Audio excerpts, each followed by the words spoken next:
Continuamos en este 5º Congreso Nacional de Áreas Empresariales aquí en el Teatro Auditorio de la Villa de Agüimes, en Gran Canaria. A continuación, damos paso a la primera ponencia magistral que tenemos aquí en este jueves, en esta primera jornada.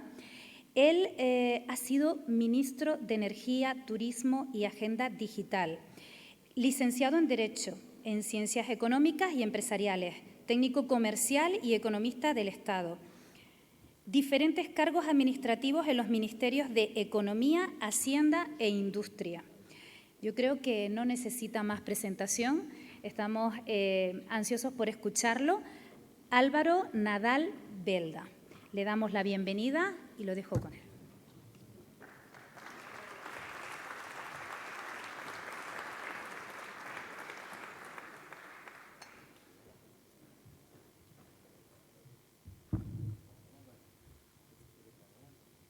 ¿Lo puedo bajar aquí? ¿Y el mando para la presentación?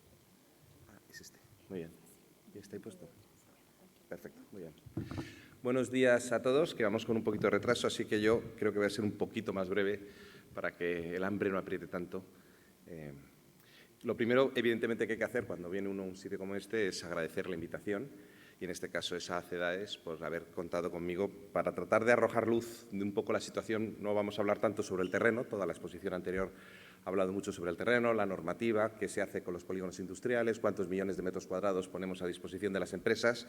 Para que los polígonos industriales tengan éxito necesitamos empresas y, como su nombre indica, empresas industriales. También hay quien se dedica a la comercialización, a la distribución, al transporte, pero esencialmente el alma de los polígonos industriales son las empresas industriales, y es importantísimo que tengamos claro qué condiciona el que nazcan nuevas empresas industriales, se desarrollen las empresas industriales que tenemos, inviertan más, quieran ampliar plantas, busquen nuevas naves, busquen nuevos sitios donde implantarse, eso es importantísimo, y se localice cada vez más actividad industrial y lo más innovadora posible dentro de nuestro territorio. Por lo cual yo voy a hablar pues, de los clientes, que yo creo que es importante que también los clientes de los polígonos industriales estén presentes en las jornadas que se están llevando a cabo en estos días.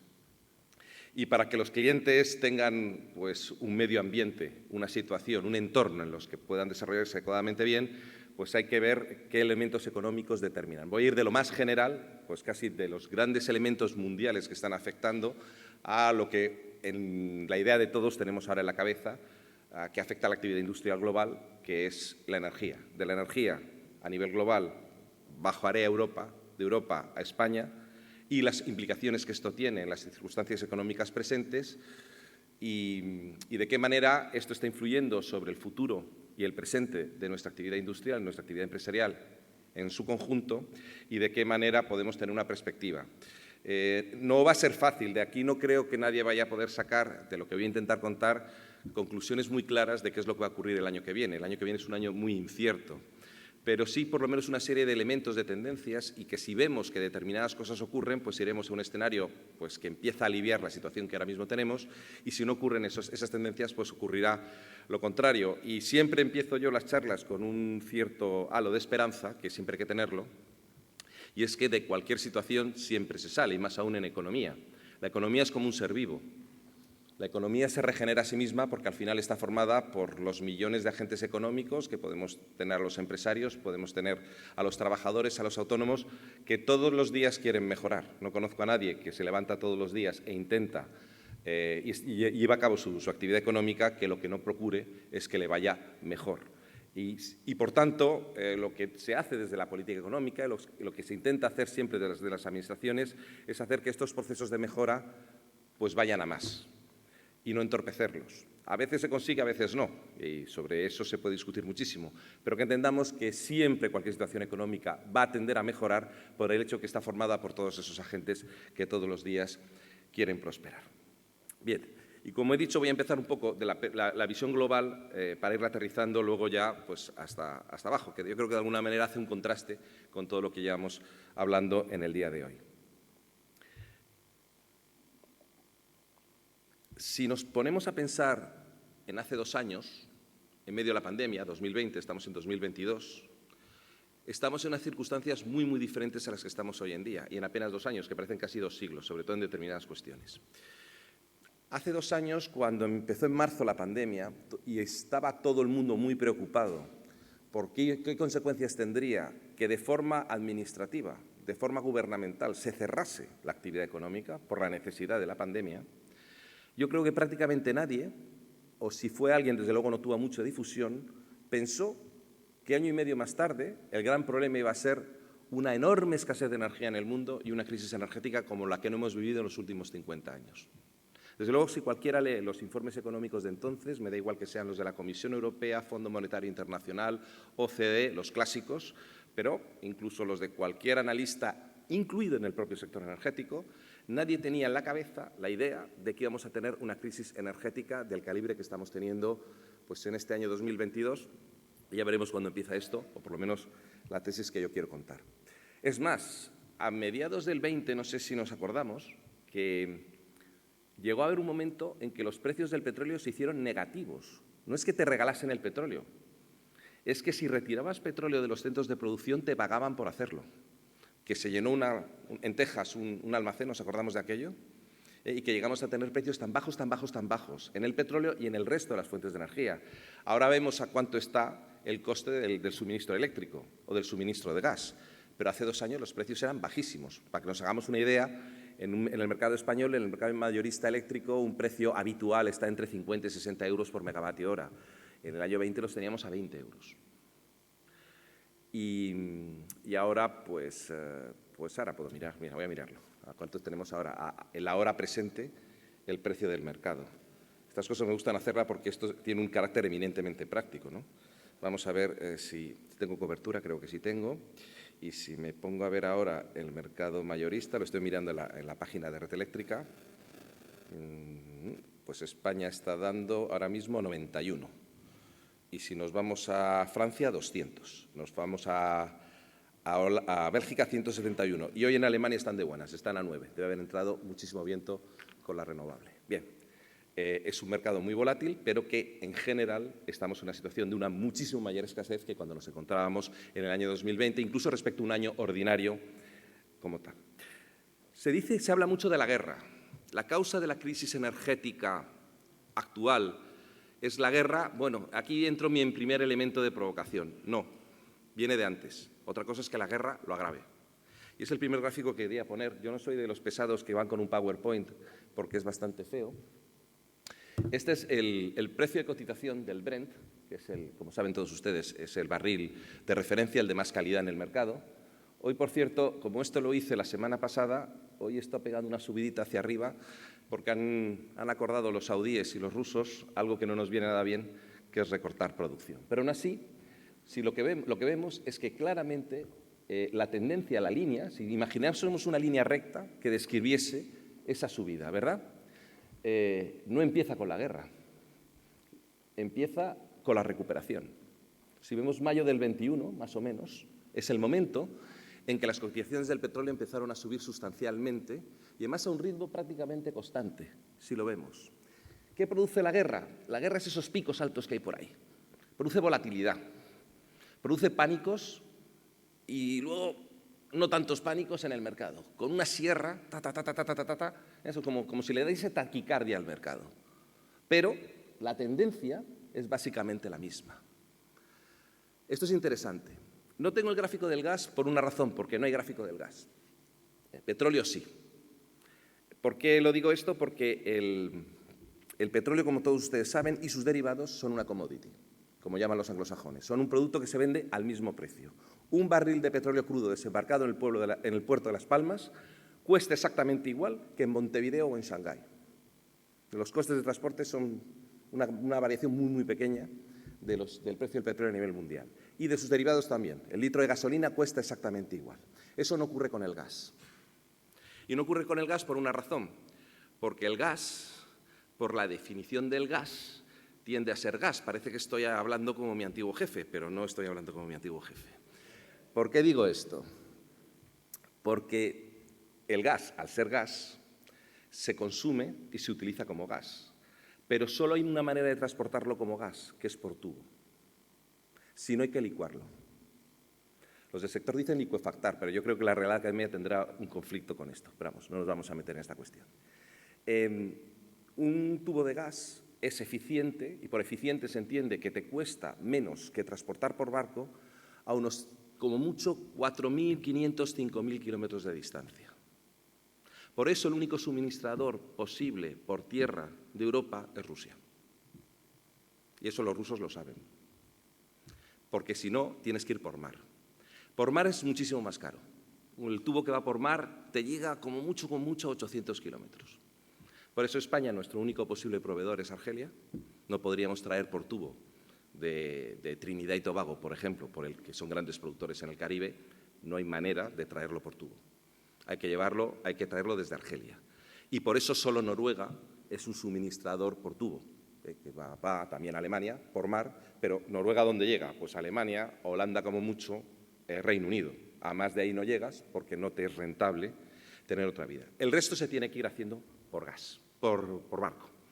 Por barco, como decía antes, tienes que hacer que el gas sea líquido, lo cual es nada fácil. Yo, como dicen en los programas para niños, no recomiendo a nadie que haga este experimento. O sea, intentamos hacer que el gas que consumimos en casa, en la caldera, se convierta en líquido, tienes que meterle muchísima presión, tienes que meterle muy baja temperatura. Esas son plantas de licuefacción tremendamente caras y no hay muchas en el mundo.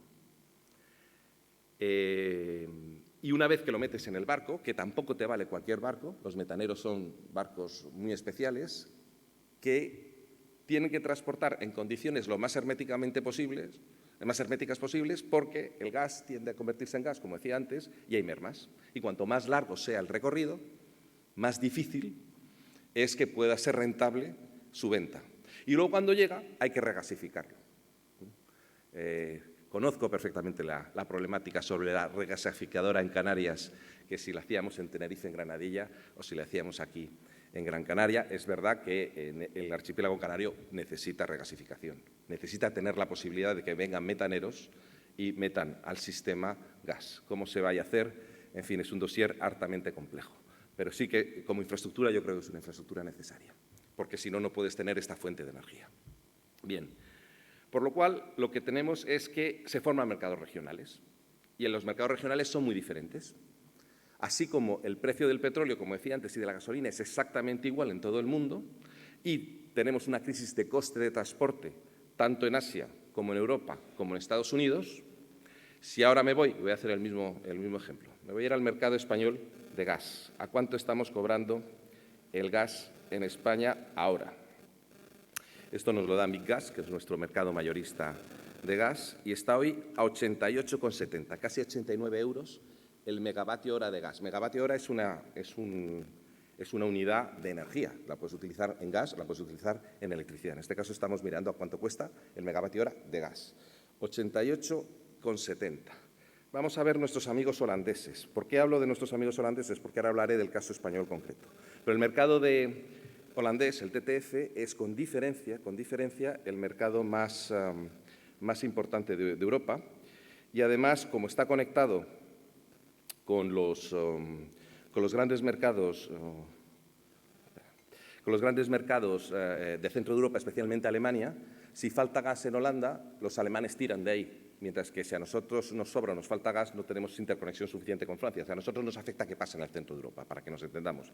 Mientras que a los holandeses sí, como es el mercado más profundo, es el que se utiliza como referencia pues, en muchísimas de las transacciones. Incluso en España había muchos contratos de esas empresas industriales. Hoy está a 174. En España tenemos 88, he dicho 88 el gas, y en Holanda y centro de Europa a 174. Ahora voy a ir a Estados Unidos. Están al otro lado del Atlántico. Ahí hay que ir por barco y no se puede ir por tubo. ¿A cuánto está hoy el Henry Hub, que es el mercado americano? Bueno, esto un pelín más carillo. 7,1 no es comparable, porque las unidades son diferentes. 7,1 lo tengo que convertir a megavatios hora. Un segundito, 7,1 por 3,414 a 24. Es decir, las industrias americanas, los que van a los polígonos industriales americanos, están pagando el gas a 24 dólares, pero está el euro con el dólar igual, o sea, 24 euros. En España, 88. Y en Centro Europa, a 174. Aquí sí tenemos una enorme diferencia de lo que está pasando en el mundo. Y por eso la reacción política en Estados Unidos y en Europa es bien diferente. Y los problemas de competitividad de unos y otros no son los mismos. Y los problemas a los que se enfrentan para luchar contra la inflación en un lado y en el otro del mundo no son los mismos. Porque nuestra inflación es esencialmente una inflación que está viniendo, tiene un origen en todo el sistema energético en su conjunto. Porque no solo es el coste del transporte a través del litro de gasóleo o el litro de gasolina, sino que como tenemos también un precio de gas muchísimo más caro y la tecnología que marca el precio de la electricidad, ahora explicaré por qué, es el gas, también tenemos unos precios de la electricidad extraordinariamente caros. En Estados Unidos tienen más o menos la sexta parte, hemos visto, respecto al centro de Europa y la cuarta parte respecto a nosotros de precio de gas, y tienen menos de la mitad del coste de la electricidad que estamos teniendo en Europa. Y esto ha llevado a que las propuestas están siendo bastante disonantes y bastante diferenciadas. ¿Por qué es importante el gas para la electricidad? Por una razón, que esto también, yo creo que muchas veces lo tenemos que tener en cuenta. Todas y cada una de las fuentes de generación eléctrica tienen sus ventajas y sus inconvenientes. Todavía no hemos encontrado ninguna que cumpla todos los requisitos. ¿Qué queremos de una fuente de energía? Primero, tenerla suficiente, evidentemente, porque si no tenemos un apagón. Lo segundo, que sea barata, es evidente. Y lo tercero, que la podamos gestionar. ¿Qué quiere decir eso? Pues que ayer mismo, que hacía aquí en Gran Canaria bastante calor, probablemente se puso más el aire acondicionado que en otros momentos. Y eso no necesariamente es predecible.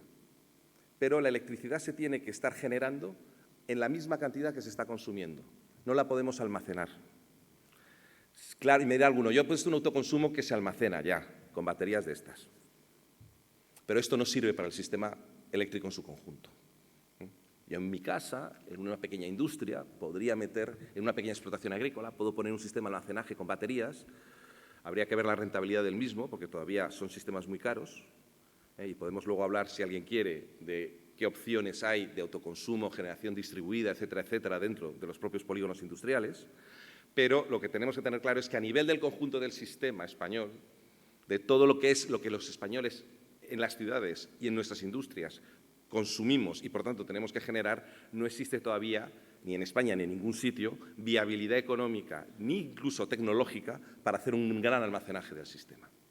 Como tenemos que estar consumiendo continuamente lo que estamos produciendo y produciendo lo que estamos consumiendo, tenemos diferentes opciones. Bueno, yo he oído mucho en los medios de comunicación, no, la solución está en la nuclear. Pues la nuclear tiene un problema, aparte de los residuos, por supuesto. La nuclear tiene un problema, y es que tardas 3 horas en apagar una central nuclear y 12 en encenderla. Como tengas que tener un tirón de aire acondicionado o te viene un incremento de consumo, con nuclear no lo puedes hacer. Son centrales con mucha inercia. De hecho, trabajan 24 horas al día, prácticamente los 365 días del año. Son centrales con estimaciones de producción de 8.000 y pico horas al año. Sirven para aquello que consumimos de continuo. Y pensemos que consumimos a las 3 de la mañana. A las 3 de la mañana en cualquiera de los polígonos industriales de ustedes yo creo que el nivel de consumo es bien bajo. Las ciudades consumen más por el alumbrado. Entonces, nos sirve para como mucho el 25-30% del sistema. Estamos ahora en el 20%, se podría hacer más. Pero no pensemos que es la panacea que lo va a arreglar todo, que yo he visto muchas cosas de estas por los medios de comunicación con eso tan manido en la política actual de soluciones simples para problemas complejos. Bien, luego tenemos la renovable. La renovable antes era muy cara, antes un molino de estos que ves viniendo para acá costaban un montón y las placas eran carísimas. Ahora ya no. Pero la renovable tiene un problema y es que no hace sol cuando yo quiero, desde luego a las 9 de la noche no tengo sol, que es el mayor momento de consumo en el día, 9-10 de la noche es el momento mayor de consumo del día de nuestra población. Y normalmente no tengo sol cuando llueve mucho y a lo mejor hay que poner calefacción eléctrica. O si ya no queremos, sistemas de climatización eléctricos. Estamos hablando de aerogeneración o cosas parecidas. Y por otro lado, el viento le pasa lo mismo. Hay viento cuando hay viento. Y cuando no hay viento y cuando no hay sol, y tengo que cubrir la diferencia, o no tengo el suficiente, y tengo que cubrir la diferencia de lo que estoy consumiendo, tengo que tirar de algo que sea almacenable. Y hoy por hoy almacenable solo son el carbón y los hidrocarburos. No hemos encontrado todavía el sistema tecnológicamente viable y económicamente viable en el que podamos almacenar esa energía. Como es la energía más cara en coste variable, ojo, otras cosas que dicen, no, es que la energía renovable me cuesta 0 euros, te cuesta 0 euros el recurso, pero el aparato no te lo regalan, que se lo diga quien haya invertido en esto. Más o menos te viene a costar unos 500.000 euros el megavatio hora, el megavatio, perdón, de potencia que instales. Un molino de 1 megavatio cuesta unos 500.000 euros. ¿Cómo lo amortizas? Con lo que voy cobrando, que me cuesta cero el recurso, me cuesta cero el coste variable, pero me cuesta mucho el coste fijo. ¿Qué le pasa a los hidrocarburos? Que son centrales relativamente baratas, pero muy caro el recurso. En final, son los que fijan el precio porque tienes que cubrir el coste variable. Si no le cubres el coste variable a una empresa, cierra.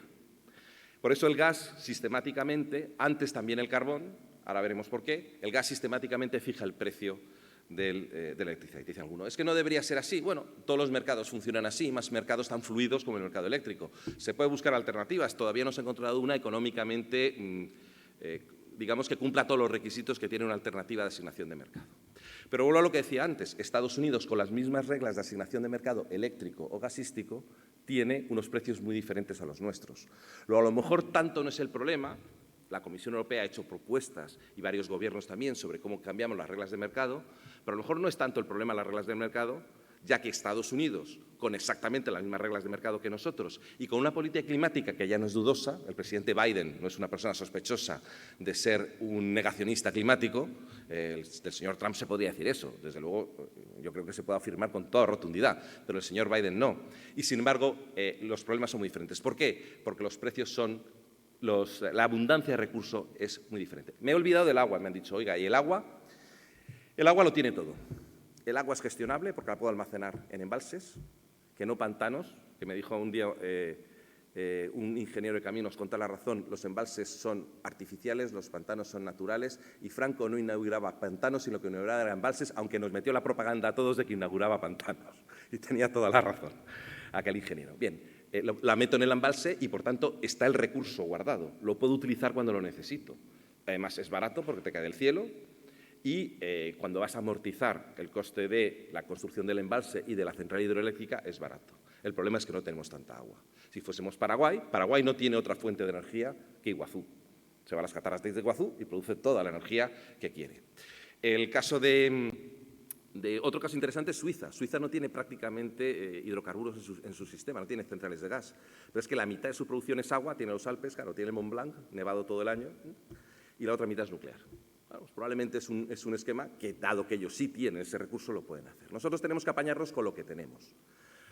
Bien, y con eso lo que vemos es que al final son esenciales los hidrocarburos. Es esencial tener una energía almacenable para poder gestionar nuestro sistema cuando tiene mayores necesidades o menores necesidades de energía. Y hemos dicho, como europeos, que nos preocupa el cambio climático. Y como nos preocupa el cambio climático, decimos que queremos ir poniendo restricciones a aquellas tecnologías que más emisoras son. Bueno, sí tenía el del gas. Mira, ahí tenéis el del gas. Perdón, que yo pensé que no había metido la lámina. Que veis cómo la guerra sí que ha metido mucha más perturbación. En el caso del gas, con TTF, y la ha metido porque precisamente sí que hay un riesgo de verdad de que los rusos, si este invierno cortan, todavía esto se puede poner peor. Pero no es tan la diferencia, si miramos la tendencia viene desde atrás, pero eso sí, la erraticidad que le ha metido, incluso subida. Ahí sí que realmente hay un impacto verificable y claro de la guerra en el sistema. Este es Estados Unidos, que tiene distinta escala, que es muchísimo más estable. Y aquí esto es lo que quería poner, el coste del CO2. Desde un acuerdo del año 16, la Unión Europea fija la cantidad de emisiones de CO2 que podemos comprar y vender en el mercado y en un acuerdo posterior se decidió ir reduciendo todos los años la cantidad de derechos de emisión disponibles. De forma que en ese gráfico vemos cosas muy interesantes. Por ejemplo, que en el año 2020 prácticamente no hay reducción, si no hay incremento, de los costes de los derechos de CO2, a pesar de que fue el año de la pandemia, que no consumió nadie, todos metidos en casa. Los centros industriales al ralentí, los centros comerciales cerrados. El nivel de actividad fue mucho más bajo, tanto en consumo como en producción. Y sin embargo el precio no cae, que suponía que un derecho que está en el mercado. ¿Por qué? Porque la Unión Europea, la Comisión, fue retirando derechos. Y luego, desde entonces, el crecimiento ha sido espectacular, porque ha seguido eliminando derechos a pesar de que teníamos una tensión de precios. Esto es una de las cosas que ya se está debatiendo. El propio Gobierno español ha ido diciendo esto nos lo tenemos que pensar. Porque en la política europea tiene sentido que en la crisis energética más alta que tenemos de los últimos 50 años sigamos metiendo más restricción a las emisiones de CO2. Bueno, alguno dirá que sí, esto es una opción que cada uno puede pensar, pero que sepamos qué es lo que está ocurriendo. En el momento de más coste de la energía para los europeos, estamos teniendo el coste de los derechos de CO2 más altos, por lo cual a un shock de altos precios le añadimos otro adicional medioambiental. Y hay gente que con esto está de acuerdo, o sea, si todo es muy discutible, pero yo creo que es importante, yo tengo evidentemente mi opinión, pero no he venido aquí a contar mi opinión, sino lo que he venido a contar es cómo veo el análisis de lo que está ocurriendo. Bien, al ser tan caros los derechos de CO2, ha sacado al carbón del mercado. O sea, no ha habido una decisión directa de eliminación del carbón como energía dentro de la Unión Europea, como energía viable. Ha sido una decisión indirecta a través de que con el alto coste de los derechos de CO2 el carbón es más caro que el gas si le añadimos al coste de la materia prima el coste de la emisión. Por que nos hagamos una idea, más o menos cada megavatio de carbón emite casi 3 veces más que un megavatio de gas. Por lo cual, con estos derechos, sacas del mercado. Bien, por lo cual nos estamos encontrando que no solo tenemos una crisis de escasez de petróleo a nivel mundial, que ayer nos dieron pues, una ingrata sorpresa, sino además tenemos una crisis de falta de gas y dentro de esa falta de gas es más seria en Europa, Centro Europa, porque amenaza la posibilidad de corte ruso y además estamos manteniendo nuestras restricciones medioambientales, no las hemos, por decirlo así, flexibilizado. Yo creo que este debate va a venir ya. No las hemos flexibilizado y, por tanto, la situación se hace especialmente difícil dentro de Europa. Bien, ¿y en España? Pues en España tenemos nuestras ventajas y nuestras desventajas. Tenemos que ir aterrizando. Luego aterrizo a Canarias, que es un caso también muy especial. En la península, pues, por ejemplo, en el tema de petróleo estamos exactamente igual que los demás. Esa escasez no necesariamente es mayor que en otros sitios. Probablemente hayamos hecho políticas más o menos similares a la de otros países. Ahora entraré en lo que hemos hecho y lo que se podría hacer, pero bueno, la situación en transporte, aunque es mala, es igual que en otros sitios. En el tema de gas, pues estamos mejor, como hemos visto antes. Tenemos unos precios mejores. ¿Por qué es esto? Pues porque a veces hacemos las cosas mal y nos salen bien. Yo lo voy a decir de esta manera. España tiene 7 plantas de regasificación. Una de ellas la tenemos hibernada porque no hay suficiente demanda en el mercado para ella. De hecho, tampoco hay demanda incluso para las otras 6, que es la de Gijón.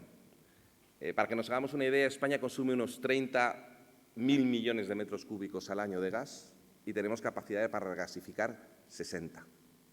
O sea, el doble de lo que realmente estamos consumiendo. Y teniendo en cuenta que tenemos tubo que nos viene desde Argelia, que nos da ahora unos 8 o 9. Digo 8, en realidad 8, y lo quieren subir a 10. Dicen que lo van a probar después de que cortaron el que venía por Marruecos. ¿No? Nos acordamos. Que ahí venían también otros 7. Y luego tenemos unos 6 y pico con Francia.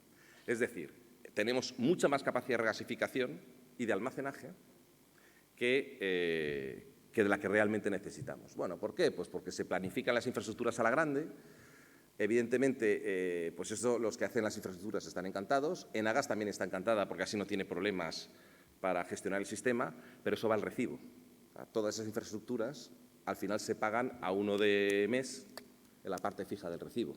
Probablemente habríamos necesitado menos infraestructuras, pero ahora tenemos una capacidad de regasificación que no tiene nadie en el mundo y de almacenamiento, y como tenemos mucha mejor preparación en ese sentido, porque pueden venir más barcos, porque dicen, bueno, si Rusia le corta el gas a Alemania, pues que vengan en barcos, ¿no? Porque sin planta regasificadora no te pueden mandar los barcos. En cambio, nosotros las tenemos. Que es toda esta historia de que si España tiene esa capacidad, ¿por qué no lo manda vía Francia al centro de Europa?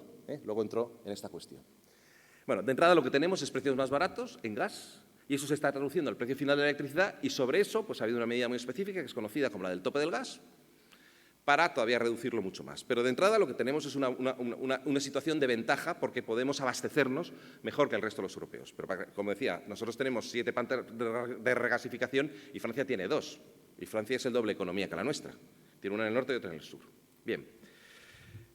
Una vez expuesto esto, en el que estamos en una mejor situación de gas y que eso se traduce en la electricidad, yo voy a hacer dos cosas. Uno, hacer una serie de preguntas que no tienen demasiada buena respuesta. Y dos, pues hacer un poco repaso de lo que se está haciendo y qué se podría hacer. Primera pregunta, que ya la he puesto hace un minuto. ¿Por qué no se construye más infraestructura para aprovechar la capacidad que tiene España para reexportar fuera? Bueno, perdón, estamos en Canarias. He prometido que hablaba del sistema de Canarias y no lo he hecho. Canarias tiene el problema del aislamiento. Y, hombre, a ningún gobierno sensato se le puede ocurrir hacer depender el suministro energético de Canarias de una interconexión con Marruecos, que sería la manera de ir por tierra. Eso yo creo que a nadie se le pasa por la imaginación. De hecho, Gibraltar, para que nos hagamos una idea, no está conectada eléctricamente con la península, precisamente por la misma razón, y eso que nosotros somos gente 100% razonable.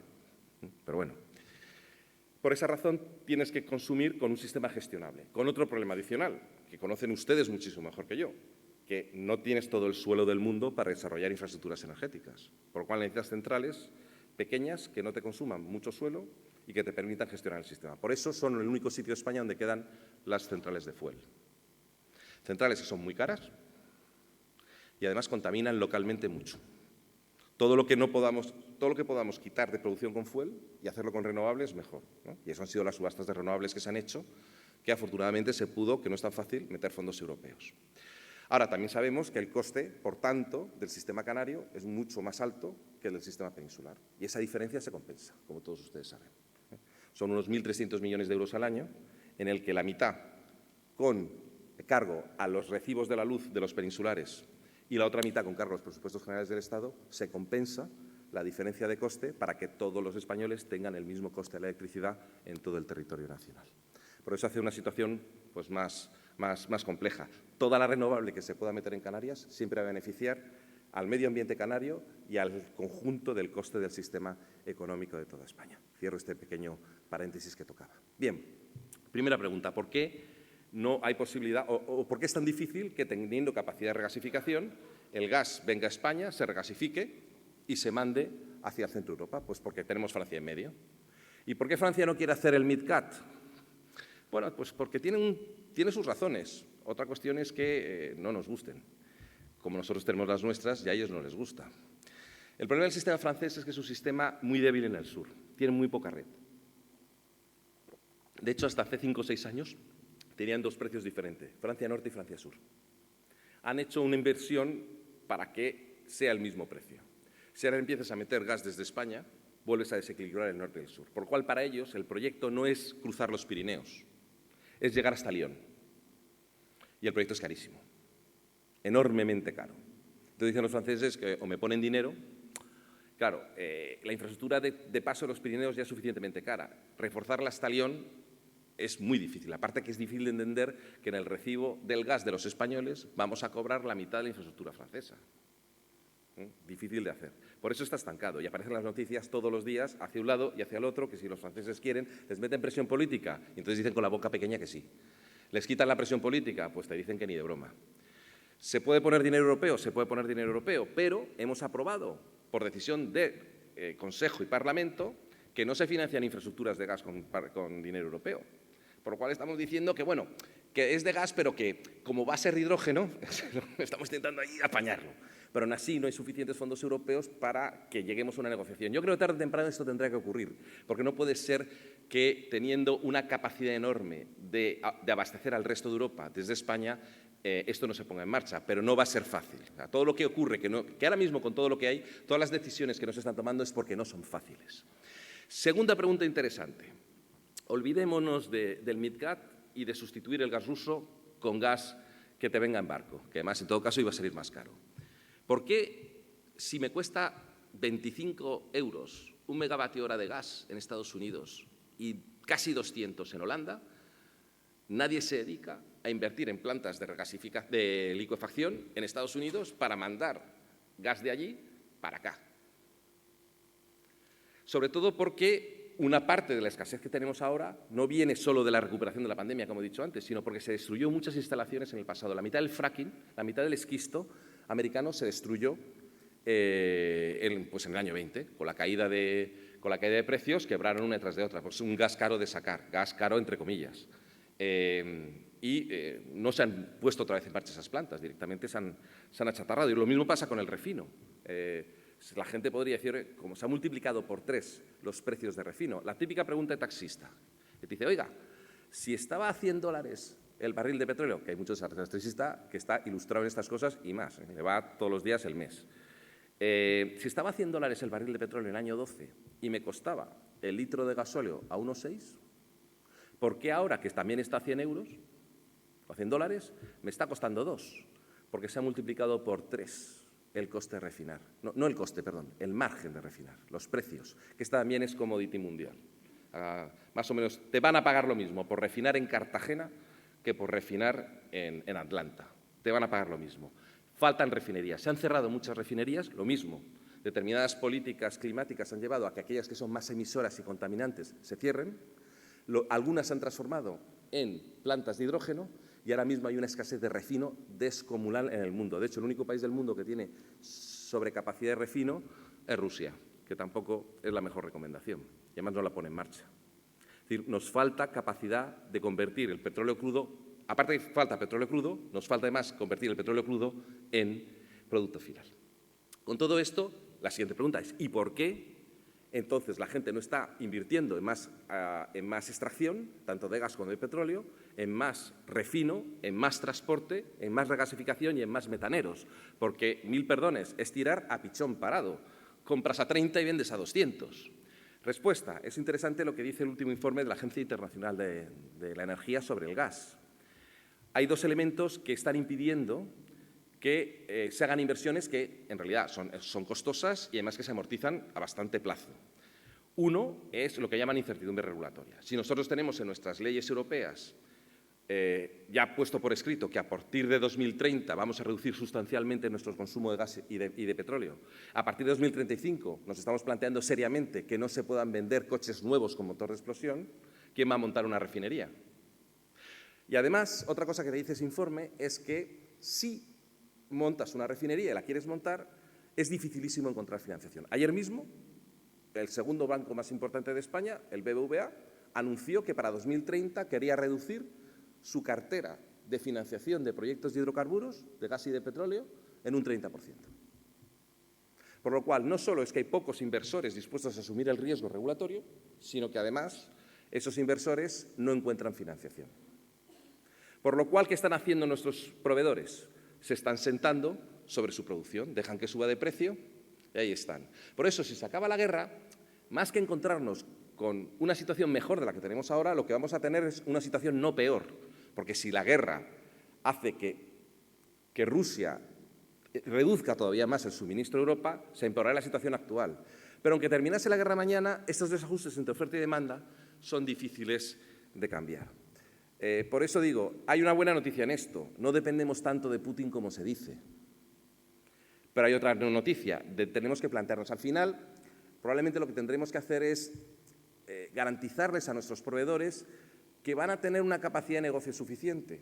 O sea, sin abandonar tus objetivos climáticos, porque los tienes que mantener, evidentemente, sin darte un giro radical. No hace falta votar a Meloni en Italia, para que nos entendamos, sin hacer cosas realmente, pero sí tener claro que haya gente, los propios Estados Unidos, tienen una capacidad de exportación muy grande que no tienen prevista sacar hacia adelante porque no ven que eso pueda ser un negocio suficientemente viable para sus empresas. Tarde o temprano yo creo que tendremos que llegar a algún tipo de entendimiento con proveedores fiables, como puede ser Estados Unidos, Australia, Canadá, que son grandes productores y que van a estar dispuestos. Esto lo están haciendo ya con Asia y probablemente lo tengan que hacer con Europa. Y para no prolongar, como he prometido, en exceso la sesión de hoy. Además de eso, ¿qué hacemos? ¿Lo estamos haciendo bien? Pues desde un punto de vista económico, casi todo ya no cuento político, casi todo lo sostiene el papel. Ahora, voy a contar una historia que yo siempre cuento yo creo que con esta terminada, ¿no? Sí. Que yo cuento siempre para hablar de esta cuestión, que es un magnífico artículo que escribió en el siglo XIX John Stuart Mill, grandísimo economista y filósofo británico, que fue tremendamente crítico con los nobles irlandeses que durante la gran hambruna en Irlanda daban dinero a la gente para comprar patatas. Decían, oiga, ¿y usted por qué se mete con los nobles que le dan a la gente dinero para comprar patatas con el problema de la falta de patatas y lo altos que están los precios de las patatas?